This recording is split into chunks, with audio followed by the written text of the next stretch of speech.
네, 오늘은 종료주일입니다. 예수님께서 정말 평화의 왕 이스라엘 왕으로 예루살렘을 입성하시는 그러한 그 기념을 하면서 우리가 주님 앞에 예배를 드리고 있습니다. 그래서 우리는 그날의 그 함성 소리를 또 본문을 통해서 우리가 들을 수가 있겠는데요. 정말 호산나 호산나 우리를 구원하여 주시옵소서라고 이렇게 외칩니다. 이 모든 압박과 또 억압에서부터 그 로마의 그 군화에 짓밟히는 이 땅을 해방시켜 주십시오. 그리고 그 다윗의 왕국과 같은 그러한 정말 풍성하고 왕성한 나라를 다시 한번 재건해 주십시오 라고 하는 그 메시아를 향한, 이스라엘 들어오시는 왕을 향한 그 외침의 소리를 우리는 들을 수가 있습니다. 그들은 자기의 그 겉옷을 펴서 그 길거리에 내려놓고 또 이 나무가지, 벤 나무가지를 들고 이렇게 환영을 하는데요. 이 마태, 마가, 누가를 보게 되게 되면은 거기는 이제 종려 나무가지라고 하는 그런 기록은 없습니다. 마태와 마가에서 그냥 나무가지를 베었다, 그 벤 나무가지다라고 하는 기록이 있는데, 이 종려나무 가지는 요한복음에서 우리 12장 13절에서 우리가 발견하게 됩니다. 아무튼 이 종려나무 가지를 가지고 이렇게 환영을 했을 것이다. 그때 당시에 그 전통적인 방식이었기 때문이죠. 왜냐하면 승리의 표시이기 때문입니다. 그래서 예루살렘 그 입성을 뭐라고 영어로 표현하고자 하면은 여러분 아시겠지만 triumphal entry라고 이렇게 이야기하죠. 승리의 개선식이다, 개선이다라고 이렇게 이야기를 합니다. 그러나 닷새 후에는요, 이 분위기가 완전히 역전이 되고 바뀐다고 하는 것을 알 수가 있습니다. 닷새 후에는 예수님께서 십자가의 처절한 죽음을 맞이하게 될 수밖에 없었습니다. 그래서 그 성을 들어갈 때는 왕으로 이렇게 사람들은 외쳤지만 나올 때는 십자가를 지고 죄인의 모습으로 나오게 되셨습니다. 뿐만 아니라 그 머리 위에는 왕관이 아니라 가시면류관이 쓰어진 채 피를 흘리시며 이 예루살렘 밖을 군중들의 질시와 모욕 속에서 예루살렘 성을 나오게 되십니다. 그래서 아시다시피 오늘 종려주일이기도 하지만은 고난주간의 시작이라고 하지 않습니까? 그래서 이 주간이라고 하는 것은 너무나 많은 것들이 대조가 되는 상충된 그런 역설적인 주간이다라고 말씀드릴 수가 있습니다. 또 하나의 극적으로 대조가 되고 상충이 되는 것은 바로 이 행진에 앞서서, 아마 이 앞서서 들어온 행진으로 우리가 추측할 수가 있습니다. 그것은 바로 이 서쪽 요바라고 하는 그 문을 통해서 빌라도 총독이 그의 군대를 데리고 입성하는 행진이었습니다. 이제 6월절이다. 그래서 6월절이라고 하는 것을 아시겠지만은 애굽에서 이스라엘 민족들이 해방된 날이었기 때문에 그들이 이제 밀란을 일으켜서 혹시 6월절에 어떤 거사를 거행할 것이다라고 하는 소식을 듣게 되었다고 하는 것이죠. 그래서 이 빌라도 총독은 그 많은 군대를 거느리고 그 크고 높은 말을 타고, 또한 그 군사들은 이 철갑 옷들을 입고 행진에 들어왔습니다. 그 어느 누구도 대항할 수 없는 그러한 군대처럼 말이지요. 그러나 예수님께서는 반대로 나귀를 타고 들어오셨습니다. 무장하지 않은 채 나귀를 타고 오셨던 것이죠. 이러한 빌라도의 행군을 보고 난 다음에 이 많은 그 군중들과 이스라엘 백성들이 마음이 두렵고 너무나도 불안한 가운데 있어서 이렇게 함성을 지를 수 있는 그 소리를 낼 수가 있었을까 하는 생각을 갖게 됩니다. 그러나 그렇지 않았다고 하는 것이죠. 왜냐하면 그들은 희망하고 소망하기를 이제 곧 이스라엘의 회복과 독립을 보게 되고 또한 목격하게 될 것이라고 하는 그 대망 사상에 가득 차 있었기 때문이었죠. 200년 전에 유다 마카비스라고 하는 그들의 메시아죠. 그들의 메시아가 이제 그 헬라 제국으로부터 이제 독립을 하고 난 다음에 유다 마카비가 예루살렘에 들어왔을 때에 나귀를 타고 들어왔다고 하는 그러한 기록이 있습니다. 그것이 예수님을 통해서 재현이 되는구나 하는 그러한 생각과 믿음 가운데 그들은 흥분되어 있었다고 하는 것이죠. 그래서 호산나 호산나 외쳤던 것입니다. 아무리 빛나는 갑옷을 입고 큰 높은 말을 타고 오는 그 빌라도의 모습에도 그들은 결코 눌리지 않았다고 하는 것입니다. 이제 200년 전에 있었던 그러한 그 독립의 그 현실이 우리에게 곧 다가올 것이라고 그들은 믿었기 때문이었죠. 그러나 여러분, 결국 예수님은 이제 십자가에서 죽게 되시는 그러한 역사적인 고통과 아픔의 현실들을 경험하게 되시고 그 군중들은 그것을 바라보게 됩니다.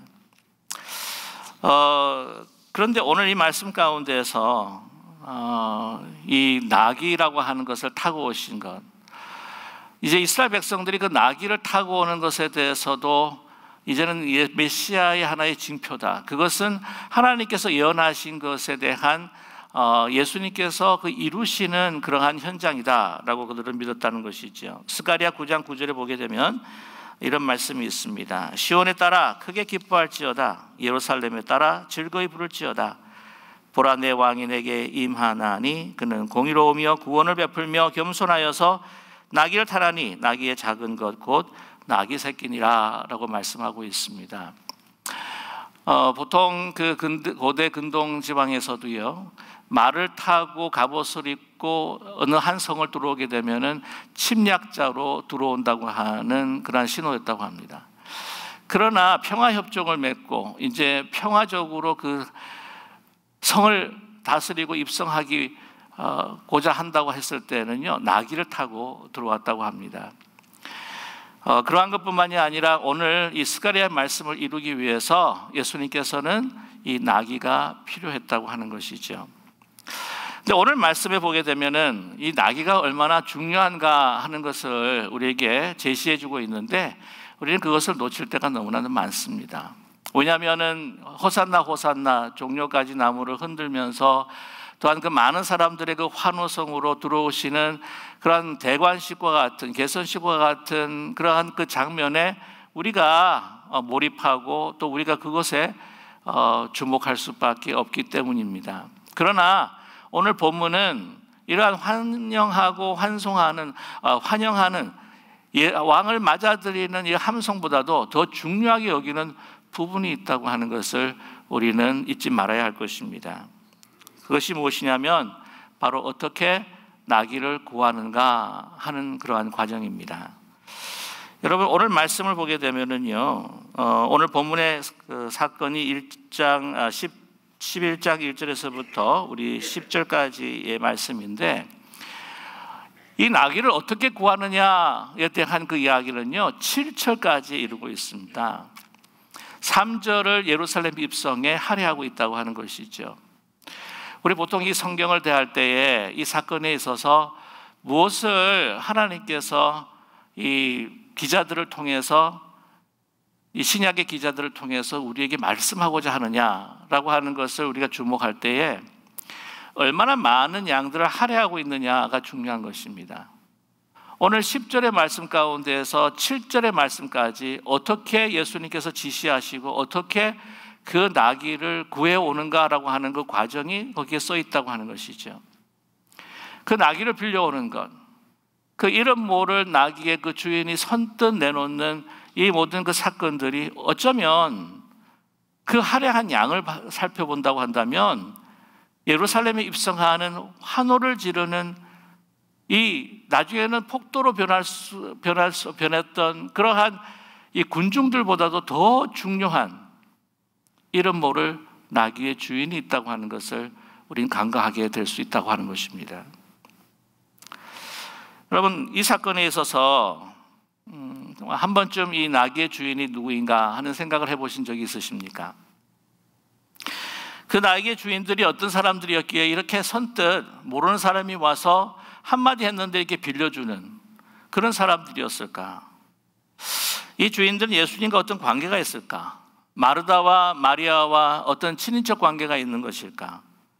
예수님께서 자신뿐만 아니라 혹시 자신의 그 가족들 가운데 한 사람이 병들었을 때에 고쳐주셨던 그 은혜를 받은 사람이었을까? 거기에 대해서도 아무런 언급이 없습니다. 오늘 보게 되면은 제자들이 그들에게 다가가서 이 주께서 쓰시겠다 하다 했을 때에 그 전에 보게 되면 이 사람들을 제자들도 잘 모르고 이 사람들도 이 제자를 잘 모르는 것 같은 그러한 느낌을 가지게 된다고 하는 것이죠. 아이들을 보자고 하든지 신용을 조사하겠다든지 요즘은 우리가 필요하니까 어떻게 당신들에게 빌려주겠습니까? 라고 거절도 하지 아니하고 주께서 쓰시겠다 라고 이렇게 말하니까 그냥 그렇게 내어주고 빌려주는 이 주인들, 과연 이 주인들은 어떤 사람들이었을까?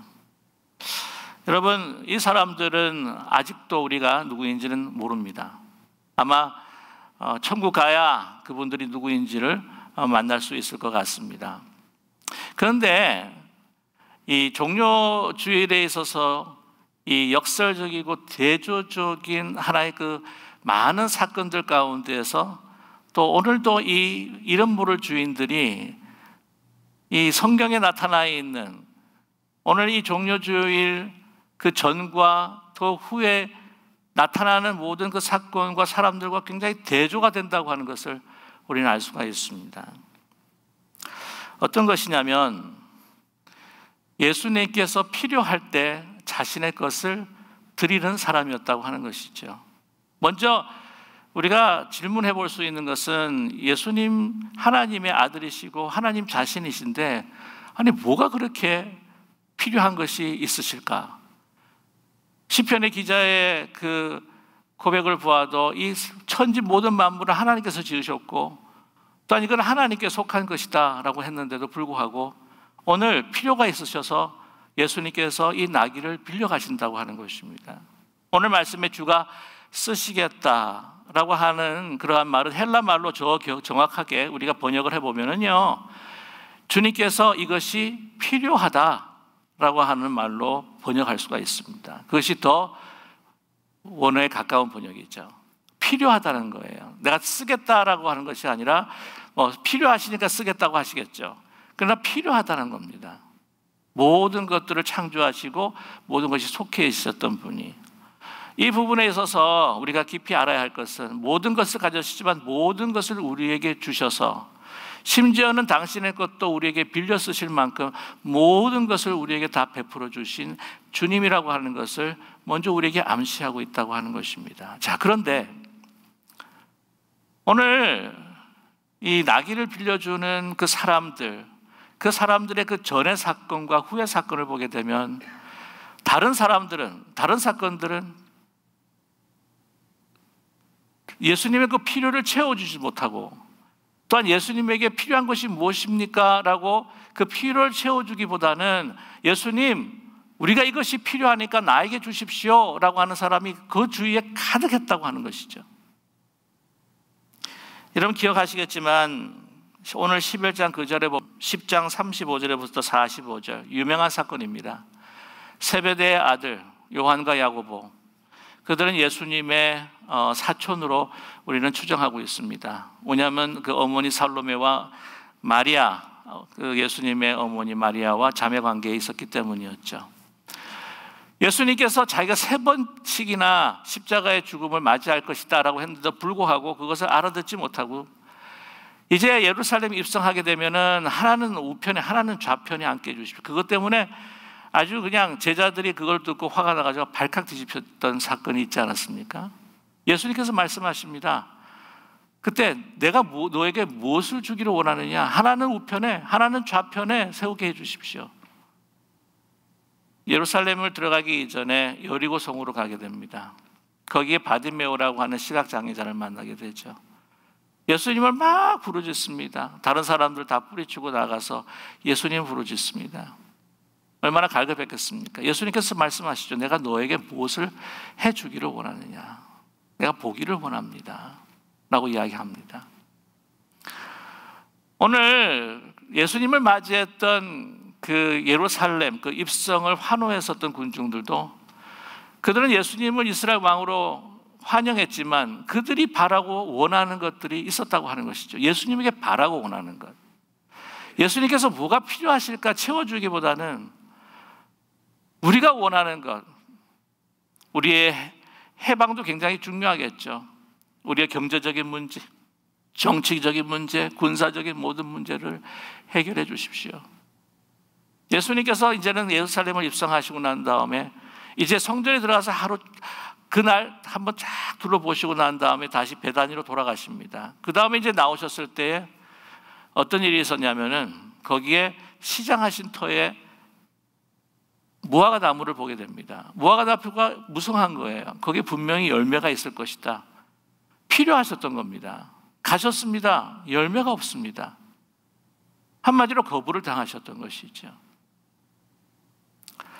무성한 자기의 모습들만 드러내고 정말 예수님께서 바라시는 열매가 없는 그때 당시의 유대교를 빗댄 것이 아니겠습니까? 근데 그 모든 사건 가운데 딱 중간에 이런 모를 그 나귀의 주인 예수님께서 필요하다 하시니 그냥 내어드리는, 과연 어떤 마음이었을까 하는 생각을 갖게 됩니다. 저는 그런 생각이 들어요. 그는 하나님께서 나에게 어떤 사명을 주시고 어떤 일을 명하실까, 그런 평범한 이런 모를 사람으로서 살아가고 있었지만, 그러나 자신이 갖고 있었던 것을 자신의 것으로 생각하지 아니하고 늘 마음속에 하나님의 그 은혜와 사랑, 또한 그 메시아의 시대를 기다리면서 내가 참 부족하고 내가 많은 것을 가지고 있지는 않지만은 하나님께서 나에게 필요한 것이 무엇일까라고 늘 생각했던 그런 사람이 아니었을까라는 것이죠.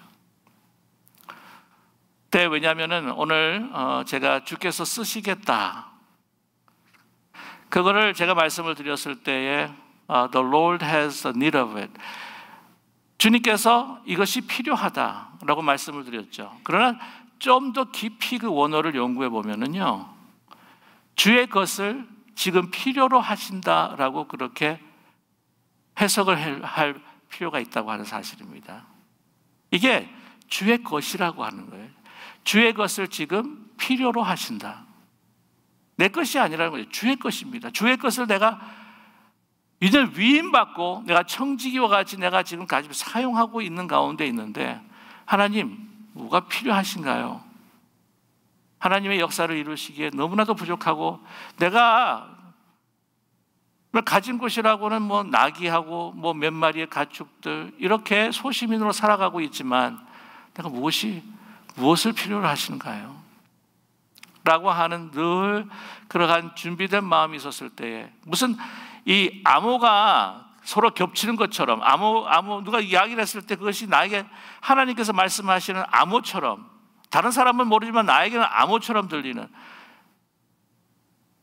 주께서 쓰시겠다, 주님이 필요하다, 이때인가 보다 라고 이렇게 이런 모를 이 주인이 그대로 드렸을 때에 이 스갈에 나타난 하나님의 그 예언이, 예수 그리스도의 그 메시아의 겸손한 모습이 이루어지는 그 역사에 동참하게 되었다고 하는 사실입니다.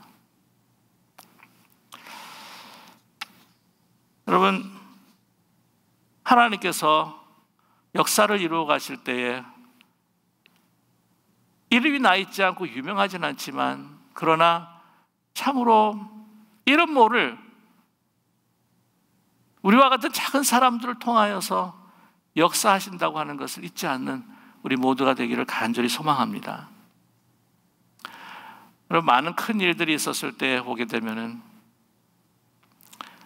이 미국 대통령 아브라함 링컨이 세워질 때에 그것에서 이름 모르게 캠페인을 위해서 일했던 사람도 있을 것이고, 또한 이 성경으로 하나님 말씀으로 자랄 수 있도록 그를 가르쳤던 어머니가 있을 것이고, 이름 모를 어머니가 있을 것이고, 이 이름 모를 사람들을 통해서 하나님께서는 또한 이 노예 해방이라고 하는 놀라운 역사들을 아브라함 링컨을 통해서 이루어 가셨다고 하는 것이죠. 저의 신학 교수님 가운데에 나이 많으신 분이 한 분 계셨는데 이분이 이제 하버드 출신이십니다. 본인이 학부에서 이제 공부할 때에 이제 학기를 마치고 난 다음에 아버지가 이제 차로 데리러 오게 되었습니다. 근데 그때 이제 학기가 끝날 때쯤에 이제 졸업 시즌이지 않습니까? 아버지가 데리고 왔는데 보니까 아직 리무진이 큰 리무진이 서 있는 거예요. 그래서 아버지가 야, 내가 소식을 들었는데 이번에 졸업식에 그 콘라드 아데나워, 여러분 혹시 아십니까? 콘라드 아데나워, 이게 소독의 총리입니다. 그 완전히 폐허가 된 소독을 강건한 소독으로 세워 올렸던 그러한 그 총리가 바로 콘라드 아데나워죠. 그 사람이 명예 박사로 받는다고 하더라. 야, 그렇게 유명한 사람을 한번 좀 보자. 그래가지고 기다렸던 거예요. 근데 기다리고 있는데 이 건물에서 뚜벅뚜벅 두 사람이 내려오는데 할머니 같은 사람이 두 사람이 내려오는 거예요. 그래가지고 그 리무진에 타는 겁니다. 그래서 아버지가 야, 실망이다. 오늘 못 보고 가는구나. 그래가지고 집에 이제 돌아갔는데 그날 조간신문을 보면서 깜짝 놀랐다는 거예요. 보니까 그 두 여인이 누구였냐면은 헬렌 켈러와 설리반 여사였던 겁니다. 그분들 내가 자세히 보지를 못했구나 라고 그렇게 아버지가 이렇게 아쉬워하는 그러한 말을 들으면서 야, 왜 예상을 하지 못했지? 왜 그 초라한 두 여인이 헬렌 켈러라고 하는 것, 설리반, 그 유명한 설리반 여사라고 하는 것을 왜 우리가 추정을 못했지? 라고 그렇게 생각을 했다고 합니다. 자, 그런데 그것으로 끝난 게 아니고 뭘 생각했냐면은 만약에 그 여인들이 헬렌 켈러 여사가 아니고 설리반 여사가 아니고 그냥 평범한 할머니들이었다면, 자기 자식의 그 교육을 위해서, 그 손주의 교육을 위해서 하나님 앞에 기도하고 하나님의 말씀을 읽어주고 심어주려고 했었던 그러한 정말 사랑으로 그들을, 자녀를 섬기고 또한 교육하기를 원했었던 그러한 분이었다고 한다면 그분들은 소중하지 않은 분일까? 그분도 소중한 분들이 아닐까? 라고 하는 생각을 갖게 되었다고 하는 것이죠. 모든 하나님의 역사, 큰 인물들을 통해서 이루어지는 것 같지만, 그러나 이런 모를 사람들을 통해서 또한 하나님께서 그 밑에서부터 역사하신다고 하는 것을 교수님께서 깨달았다고 하는 것입니다. 제가 그 콘라드 아데나워 이야기를 하니까 이제 소독 총리, 동독의 지금 총리 생각이 나는데, 여러분 얼마 전에 독일의 앙게르 메르켈 총리가 18년의 총리 생활을 마치고 참 장기간 집권을 했죠. 아름답게 퇴장을 했습니다. 기독교 민주당이죠, 기민당.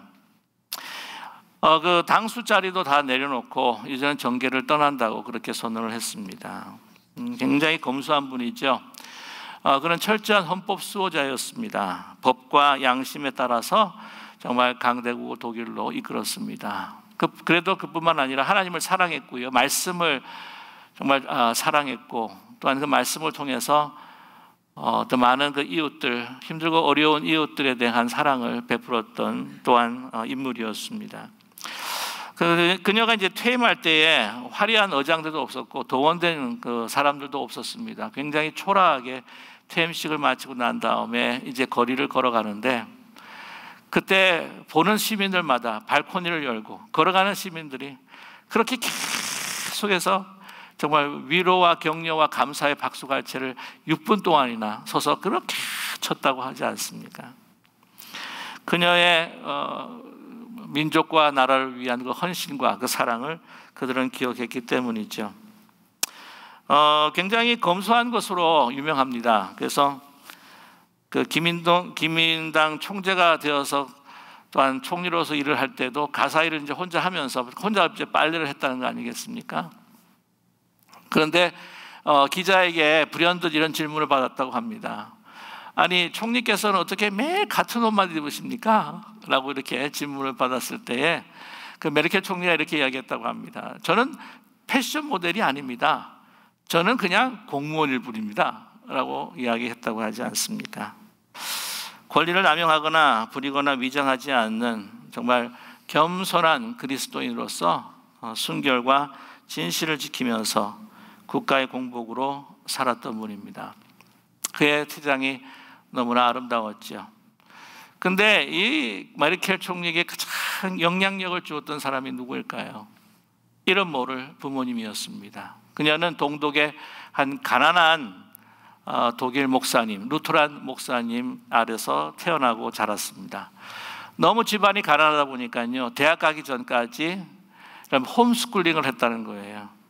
집에서 홈스쿨링을 하면서 또한 교회에서 하나님의 말씀을 대하면서 또한 그 말씀을 사랑하고 또한 그 말씀에 따라서 그 이웃들을 사랑했던, 또한 그 나라를 사랑했던 바로 메르켈 총리였습니다.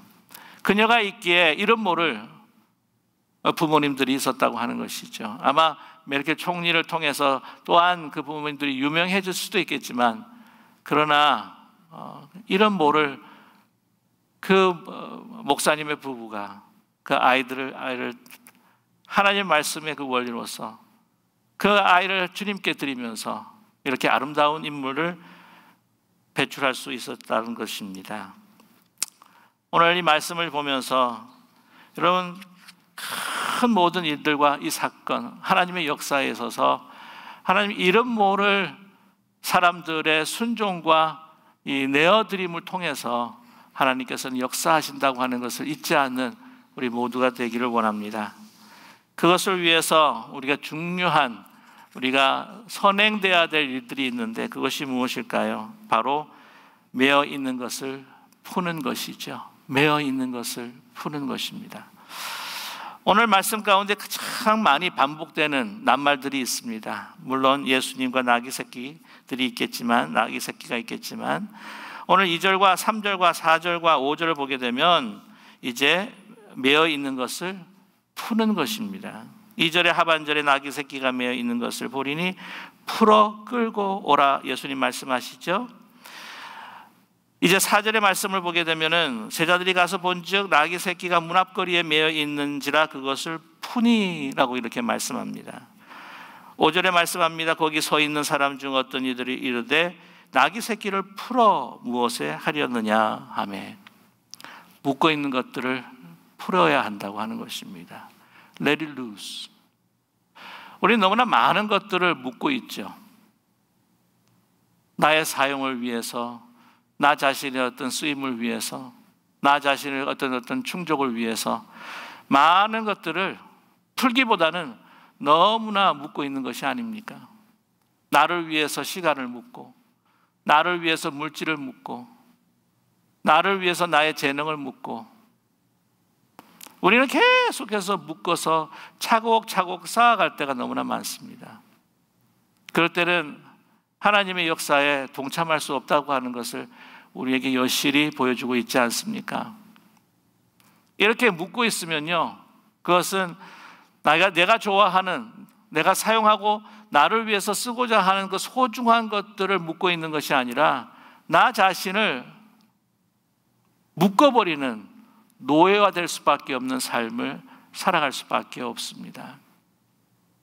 오늘 예루살렘 입성, 정말 구원의 주로 우리의 삶에 들어오시려고 할 때에 우리가 지금 무엇을 이렇게 묶고 있는지, 우리 교회의 존속을 위해서 만약에 재정을 묶고 있다면 너무 많이 묶지 말고 풀어야 할 필요가 있겠죠. 우리의 가게에도, 우리의 경제 생활에도 하나님께서 축복하신 부분이 있다면 나의 미래에 내 손으로 안전을 귀하기 위해서 자꾸 묶어놓는 것이 아니라 이제는 풀어야 되지 않겠습니까? 나의 생각도 풀고, 나의 아집도 풀어내리고, 나의 꿈도 다 풀어서 이제 누구를 위해, 주님을 위해 쓰시고자 하실 때, 필요로 하실 때에 드리게 된다면 우리는 진정한 예수 그리스도께서 우리 가운데 구주로 오심을 체험하고 경험하게 될 줄로 분명히 믿습니다. 주님께서 우리를 필요로 하십니다. 우리를 사용하지 않으실 수도 있습니다. 자신께서 스스로 충족하신 분위기입니다. 그러나 우리와 함께 동행하시기 위해 하나님의 그 구원의 역사, 고통과 또한 그것을 지나 그 부활의 아름다운 역사에 우리가 함께 동참할 수 있도록 이제는 이 세상에 묶고 있던 우리 자신을 풀어서 우리 자신을 주님 앞에 드릴 때에 오늘 말씀 보게 되면요, 우리를 빼앗아가지 않으세요. 다시 되돌려 주십니다. 더 큰 축복으로 나귀를 돌려주듯이 우리에게 더 큰 축복으로 주님께서 돌려주실 줄로 분명히 믿습니다. 우리 내일부터 고난주가 특별 새벽 기도회가 시작됩니다. 우리 이 아침에 첫 귀중한 시간을 먼저 주님 앞에 풀어서 주님 앞에 드릴 수 있어야 되지 않겠습니까? 거기서부터 시작을 해서 우리가 하나하나, 저와 여러분, 우리가 꽁꽁 우리를 위해서 묶어두었던 것들을 하나하나 풀어가시는, 그래서 주님 앞에 드리는 우리 고난주간 또한 이 종려주일이 되시기를 주님의 이름으로 간절히 축원합니다. 기도하겠습니다. 사랑의 하나님 아버지, 우리는 늘 주님께 달라고 합니다. 이것이 필요합니다. 저것이 필요합니다. 이것 주시지 않으면 안 됩니다. 이제는 주님과 함께 그 십자가 길을 가면서 묶어두었던 나의 나귀를, 묶어두었던 내가 생각하는 소중한 것들을 주님 필요하십니까? 주님 앞에 드리기 원합니다. 부족하고 참 너무나 적은 것이지만 주님 앞에 드리기 원합니다. 사용하여 주시옵소서. 이러한 작은 참 미비하고 이런 모를 그 헌신을 통해서도 하나님께서는 이 세계를 위한, 이 사회를 위한, 교회를 위한, 가정을 위한 놀라운 구원의 역사를 하나하나 펼쳐가고 계신다고 하는 것을 잊지 않는 저희들 되게 도와주시옵소서. 그래서 우리를 풀고 내 마음을 열고 내 마음 가운데 들어오시는 주님을 영접하는 오늘 이 복된 종려주일이 되게 하여 주시옵소서. 예수님의 이름으로 기도드립니다. 아멘.